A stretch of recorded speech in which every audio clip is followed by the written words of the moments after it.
let's have a look at what is in the toolbox. You've got the 2 handles.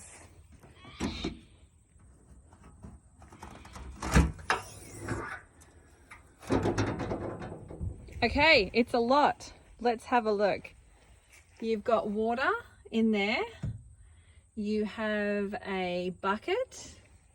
You'll only have this 15 amp to 10 amp adapter if you're plugging into your house, like if you're going to stay at someone's house. You have a mat for the door, fire extinguisher.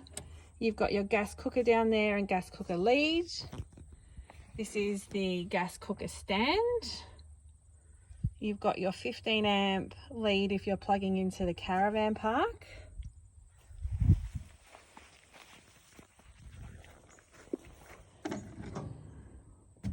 You have your wheel chocks. You've got your wheel jack if you get a flat tire. You have the wheel nut spanner, and this is the handle that goes with the jack. You've got a tow bar lock. This fits on the tow ball. A hammer, and you've got pegs for the awning, and a dustpan. This is the battery charger that keeps the battery charged, and you've just got your circuit breaker there. So that is the toolbox.